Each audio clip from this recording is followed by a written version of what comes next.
I'm Bob Stoddard. I'm a dentist. I've been a dentist for over 30 years. How I got involved in sleep because it's so integral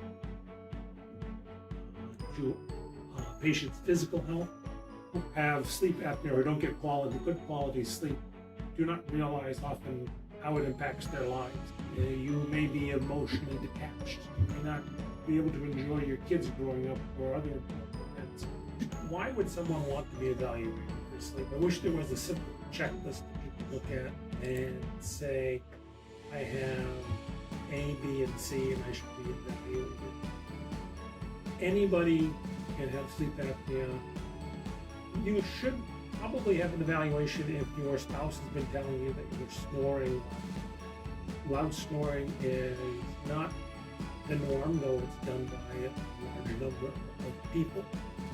Snoring is disturbing to you, and it's also disturbing to your spouse and often family members.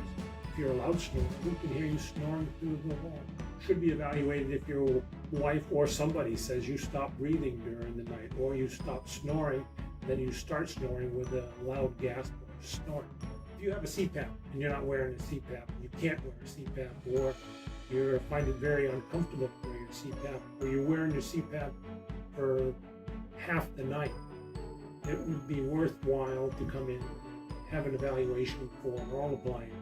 Oral appliance is a non-invasive, non-surgical method to treat sleep apnea. In 9 months to a year, half people who've been treated with sleep apnea realize they are unable to wear the CPAP throughout the whole night or even at all. So it doesn't do them any good. As dentists, we make an oral appliance, which is basically fits like a night guard on the top and bottom jaw.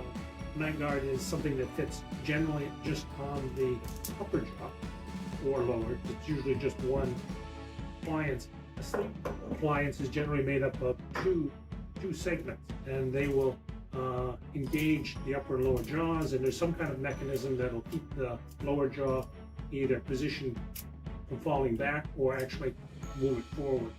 Keep the jaw forward. With the lower jaw goes the tongue, and that keeps the airway open.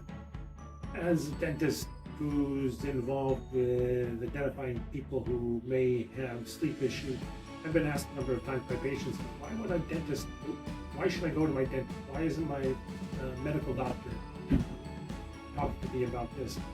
As a dentist, we are privileged or have access to a lot of physical signs that may indicate someone may have an issue.